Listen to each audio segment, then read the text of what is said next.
सीता और गीता सगी बहनें थीं और दोनों में बहुत अच्छी बना करती थी। दोनों ही एक दूसरे से बहुत प्यार किया करती और हमेशा एक दूसरे का साथ दिया करती। एक दिन दोनों ही कॉलेज जाने के लिए जल्दी जल्दी सीढ़ियों से उतर कर आती हैं, जिसे देखकर उनकी माँ मीना ने कहा, ये सब क्या है, इतनी जल्दबाजी में क्यों हो? कॉलेज ही तो जाना है, ऐसा तो है नहीं कि कोई गाड़ी छूट रही है। माँ आप नहीं समझेंगी, हम दोनों ने सोचा आज हम जल्दी कॉलेज जाएंगे और जल्दी कॉलेज से वापस आ जाएंगे, क्योंकि आज टीवी में हमारा फेवरेट शो आने वाला है। ना जाने तुम दोनों बहनों के अंदर ऐसा कौन सा चमत्कार है जो तुम्हारी सोच इतनी ज्यादा मिलती है। तुम दोनों का फेवरेट शो भी एक ही है। वो तो भगवान की बहुत कृपा है जो इतना प्यार है तुम दोनों बहनों के बीच में। भगवान की बस इतनी कृपा हो जाए कि तुम दोनों बहनों की शादी भी एक ही घर में हो जाए। शायद मीना ने जब ये बात कही थी तो उनकी जुबान पर सरस्वती विराजमान थी और मात्र 6 महीनों के अंदर ही सीता और गीता की शादी एक ही घर में हो जाती है। लेकिन किसे पता था कि ये सब कुछ शादी के बाद बदल जाएगा और जो बहनें एक दूसरे के लिए जान देने को तैयार रहती थी वो दोनों एक दूसरे की दुश्मन बन जाएंगी। गीता, तूने अभी तक घर का झाड़ू पोछा नहीं किया, कब काम करेगी? तेरी वजह से मुझे सुनने को मिलता है। तो काम कर तो रही हूँ, 2 हाथों से जितना काम हो पाएगा उतना ही तो करूंगी। अगर तुझे इतनी जल्दी है तो तू काम क्यों नहीं कर देती? दोनों बहुओं की लड़ाई की आवाज सुनकर रसोई में उनकी सास काजल आती है और कहती है, मेरे इतने अच्छे भले घर को क्यों तुम दोनों ने मछली मार्केट बना रखा है? अरे मिल बांट कर काम कर लोगी तो छोटी नहीं हो जाओगी तुम दोनों। माँ जी मेरी कोई गलती नहीं है, यही मुझसे जब देखो तब बहस करती रहती है। आप इसे समझा लीजिए कि मैं 5 मिनट बड़ी हूँ, इसलिए मुझसे लड़ाई न करे और अपनी औकात में रहे। 5 मिनट ही तो बड़ी हो, 5 मिनट में तो आजकल मैगी भी नहीं बनती। और वैसे भी तुम इस घर में मेरी देवरानी हो तो अपनी जेठानी की थोड़ी सी इज्जत करना सीख लो, नहीं तो लोग कहेंगे कि देवरानी को तमीज नहीं कि बड़ों से किस तरह बात की जाती है। मैं यहाँ तुम दोनों को समझाने के लिए आई थी, न कि अपना सर दीवार में मारने के लिए। अब अगर मुझे तुम दोनों की लड़ाई की आवाज आई तो दोनों का सामान बांधकर तुम्हें तुम्हारे मायके भेज दूंगी। दोनों बहुएं ये सुनकर घबरा जाती हैं और चुपचाप अपने घर का काम करने लगती हैं। लेकिन उन दोनों की लड़ाई ऐसे ही खत्म नहीं होने वाली थी। सीता अपने पति प्रवीण के पास जाकर एक रात शिकायत करती है, प्रवीण जी, मैंने आपको कितने बार बोला है कि अपनी कंपनी को बोलकर अपना ट्रांसफर करवा लीजिए ताकि हम कहीं और शिफ्ट हो जाए। ये तुम कैसी बात करती हो सीता? यहाँ हम अपने परिवार के साथ रहते हैं, खर्च में से खर्चा निकाला जाता है और तुम मुझे अलग होने की बात कर रही हो। लेकिन यहाँ पर वो गीता भी तो रहती है, मेरी उससे बिल्कुल नहीं बनती। सारा काम मैं करती हूँ, क्रेडिट वो ले जाती है। ये सब कुछ मुझसे सहा नहीं जाता। जहाँ सीता अपने पति प्रवीण के कान भरने की नाकाम कोशिश कर रही थी तो वहीं गीता भी झूठा रोने का नाटक करते हुए अपने पति राहुल से कहती है, बस बहुत हो गया, मेरी बहन ने तो मुझ पर सारे जुल्मों की हद ही पार कर दी है। ऐसा भी क्या हो गया जो अपनी खुद की सगी बहन को कोस रही हो? आपको क्या क्या बताऊं, कल परसों मैंने झाड़ू पोछा बर्तन सब कुछ कर दिया और दीदी को प्यार से बोला कि माँ जी को 2 रोटी बनाकर दे दे, तो कहने लगी कि वो बुढ़िया खुद भी तो रोटी बनाकर खा सकती है। अब आप ही बताइए, माँ जी के बारे में ऐसा कहना सही है? क्या भाभी ने ऐसा बोला? मैं अभी माँ जी को ये बात बताकर आता हूँ। अरे बाप रे, अगर ये माँ जी के पास शिकायत लेकर चले गए तो इन्हें पता चल जाएगा कि मैं झूठ बोल रही थी। मुझे कुछ और करना होगा और इन्हें रोकना होगा। गीता किसी तरह बहला फुसला कर राहुल को माँ के पास जाने से रोक लेती है। ऐसे ही दिन गुजरते हैं और एक दिन दोनों की सास काजल उन्हें अपने पास बुलाकर बोली, बहू तुम दोनों की लड़ाई बहुत ज्यादा बढ़ गई है, इसलिए मैंने सोचा है कि अब मैं तुम दोनों का बंटवारा कर दूं। क्योंकि भले ही तुम दोनों बहनों का एक ससुराल है लेकिन तुम दोनों एक दूसरे के साथ बिल्कुल भी खुश नहीं रहती हो। अच्छा हुआ माँ जी आपको ये बात समझ में आ गई है कि मैं थक गई थी इसके साथ रह रहकर, अब मैं थोड़ा आराम करना चाहती हूँ। हाँ माँ जी, मैंने भी इस घर की सारी जिम्मेदारी अकेले ही संभाली हुई है, आखिर इससे भी तो पता चले कि घर की जिम्मेदारी होती क्या है।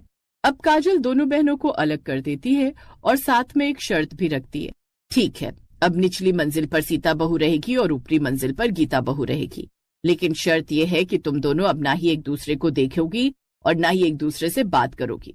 तुम दोनों का कोई भी रिश्ता नहीं होगा, यहाँ तक कि पड़ोसन का भी नहीं। सीता और गीता खुशी खुशी इस शर्त के लिए भी मान जाती हैं, लेकिन उन्हें कहाँ पता था कि खून के रिश्ते इतनी आसानी से नहीं टूटते। सीता अपनी रसोई में खाना बना रही थी कि तभी वो खुद से कहती है, गीता थी तो कितना अच्छा लगता था, लोगों की बुराई करते हुए और बातें करते हुए खाना बन जाता था, समय का तो पता ही नहीं चलता था। पर अब ऐसा लग रहा है जैसे कितने घंटे से खाना बना रही हूँ लेकिन ये कमबख्त खाना बन ही नहीं रहा है। वहीं गीता भी अपने घर में पोछा लगाते हुए कहती है, सीता होती तो पूरे घर का काम संभाल देती और मुझे कहती कि मैं बस पोछा लगा दूं। हाँ, उसकी बहुत याद आ रही है यार। दोनों ही बहनें एक दूसरे को बहुत ज्यादा याद कर रही थी। अब वो लोग खाना अलग अलग खाती थी काम अलग अलग करती थी और एक दूसरे को देख भी नहीं पाती थी। एक रात दोनों बहनों को नींद नहीं आती। दोनों ही एक दूसरे से रात के समय मिलती हैं और माफी मांगती है। तभी वहां काजल आ जाती है और कहती है, बहू, मैं जानती थी कि तुम दोनों बहनें एक दूसरे के बिना नहीं रह पाओगी। रिश्ते तोड़ देने के बारे में सोचना और उन्हें असलियत में तोड़ देने में बहुत फर्क होता है। रिश्तों की गांठ वैसे भी बहुत कमजोर होती है और कभी कभी हमारे कुछ गलत फैसलों से वो टूट जाती है। लेकिन मुझे ये देखकर खुशी हुई कि तुम दोनों बहनों में अब भी बहुत प्यार है। माँ जी, हमें माफ कर दीजिए, हमसे गलती हो गई। हम दोनों बहनें अलग अलग नहीं रह सकती। हो सकता है कि जब हमारे बच्चे हो जाएं तब हम अलग हो जाएं, लेकिन अभी हम एक दूसरे के साथ खुश हैं और एक दूसरे के साथ ही रहना चाहते हैं। माँ जी, अगर दोबारा हम फिर कभी लड़ाई करें तो आप हमें प्यार से समझा देना या हमारी बात को नजरअंदाज कर देना, लेकिन हम दोनों बहनों को फिर कभी अलग मत करना। हम दोनों बहनों का एक ससुराल है और हम चाहते हैं कि हम एक ही घर की छत के नीचे परिवार बनकर रहें। दोनों बहनों को वापस एक होता देख काजल के चेहरे पर भी मुस्कान आ जाती है, क्योंकि वो भी यही चाहती थी कि उसका परिवार एक साथ जुड़कर रहे। इस तरह दोनों बहनें वापस से अपने बंटवारे को खत्म कर साझा परिवार में जिंदगी गुजारने लगती हैं।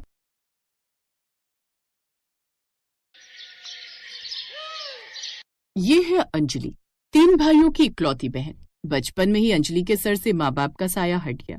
तब से लेकर आज तक अंजलि के भाइयों ने उसकी हर एक चीज का बखूबी ध्यान रखा था। उसकी खुशी के लिए उसके भाई कुछ भी करने के लिए तैयार रहते थे। अंजलि की भी उसके भाइयों में जान बचती थी। बीतते दिनों के साथ अब वो बड़ी हो रही थी। हमारी अंजलि भाइयों की लाडली तो थी ही, लेकिन चांद से भी ज्यादा सुंदर थी। लंबे बाल, दूध जैसा साफ रंग और नीली आंखें। उसकी सुंदरता के बारे में तो पूछो ही मत। अंजलि, जल्दी करो, नाश्ता ठंडा हो रहा है। आज तुम्हारा एग्जाम है ना, तो वक्त से कॉलेज पहुंच जाना। देखो संजय भी आ गया, वो तुम्हें कॉलेज छोड़ देगा। अंजलि, आज एग्जाम में कमाल कर देना। वैसे तो तुम होशियार हो ही, लेकिन अगर आज तुमने एग्जाम में सवालों के जवाब अच्छे से दिए ना, तो तुम्हारा बड़े मेडिकल कॉलेज में एडमिशन कंफर्म हो जाएगा। वो तो मैं करूंगी। आप लोगों ने मेरे लिए इतना कुछ किया है। भैया मेरे लिए मेरी पढ़ाई ठीक से हो इसलिए घर संभाल रहे हैं, और आप दोनों भी जो कमा रहे हैं उसकी आधी कमाई तो मेरी पढ़ाई पर ही खत्म होती है। देखना, एक दिन मैं बड़ी डॉक्टर बनूंगी और मैं आप लोगों को वो सब कुछ दूंगी जो आप मेरी पढ़ाई पर पैसे खर्च करने की वजह से खरीद नहीं पाए। पगली, अब रुलाएगी क्या? चल जल्दी जल्दी नाश्ता कर।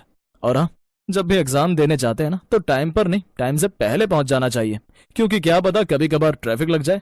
मोहित, तो भी ना शुभ शुभ बोला कर यार। सब लोग नाश्ता करते हैं, चलो। फिर मोहित अपने काम पर निकल जाता है। अंजलि भी संजय के साथ कॉलेज जाने के लिए निकलती है। तभी मोहल्ले की कुछ औरतें अंजलि को देखकर बातें बनाती हैं। देख तो कैसे सज सवर कर कॉलेज जा रही है। इसे देखकर कोई न कहेगा कि कॉलेज पढ़ने जाती है, और नहीं तो क्या, खुद अपने भाइयों के पैसों पर महारानी बनकर राज कर रही है, और बेचारे इसके भाई इसकी पढ़ाई के लिए कितनी मेहनत कर रहे हैं, और ये उनके पैसे पढ़ाई के साथ साथ सजने संवरने में खर्च कर देते। पता नहीं 4 कक्षा पढ़कर कहाँ ऑफिस जाने वाली है। सही कहा, इसका बड़ा भाई इसके लिए घर संभाल रहा है, वो कुछ काम नहीं करता, इसीलिए उसकी शादी ना हो रही और उसकी नहीं हो रही। इसके कारण बाकी दोनों की भी ना हो रही। लेकिन महारानी को देखो, बस खुद की पड़ी है। इसके बड़े भाई की कितनी उम्र हो गई, पता नहीं कौन देगा उसे लड़की। इसके माँ बाप चले गए और ये मुसीबत इसके भाइयों के सर पर छोड़ गए। इसके कारण 3-3 जिंदगियां खराब हो रही है। खैर हमें क्या। मोहल्ले की औरतों की बातें सुनकर अंजलि की आंखों में पानी आने लगता है। अंजलि एग्जाम देने तो पहुंच गई, लेकिन अंजलि के दिमाग में उन औरतों की आवाज जैसे चीख रही थी। एग्जाम देकर अंजलि घर आती है। ऐसे कई दिन निकल जाते हैं।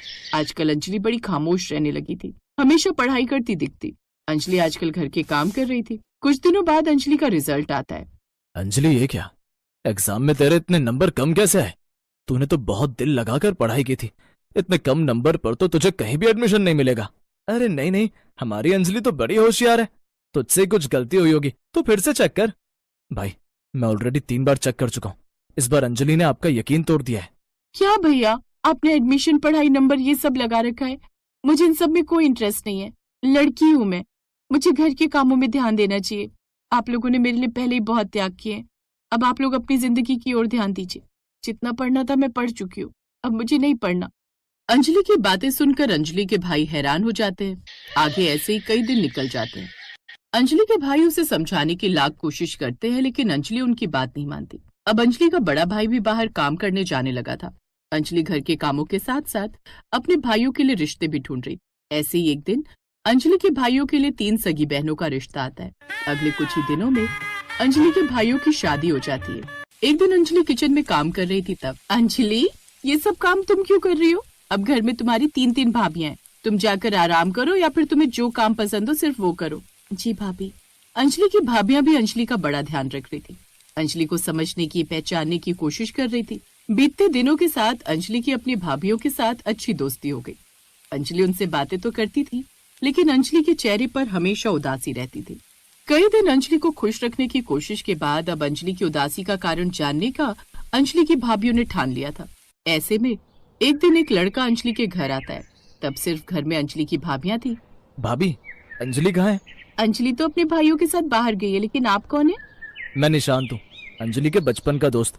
यहीं आगे के मोहल्ले में रहता हूँ। वैसे तो हम कॉलेज में भी साथ हैं, लेकिन 7-8 महीने बीत गए। अंजलि कॉलेज भी नहीं आ रही है और मोहल्ले में भी ज्यादा दिख नहीं रही है। मैंने उससे बात करने की कोशिश की, लेकिन आजकल वो बात भी नहीं करती। आखिर हुआ क्या है उसे? क्या? हमारी अंजलि और कॉलेज? हमें तो कुछ भी समझ में नहीं आ रहा। अंजलि ने तो कहा था कि उसे पढ़ाई पसंद तक नहीं है, लेकिन अब मुझे लग रहा है कि अंजलि झूठ बोल रही है, क्योंकि हमारे स्टोर रूम में मैंने कई बड़ी बड़ी किताबें देखी थी। जब मैंने अंजलि से उस बारे में पूछा तो अंजलि हड़बड़ा गई थी, लेकिन उस दिन मैंने कुछ ज्यादा ध्यान नहीं दिया था।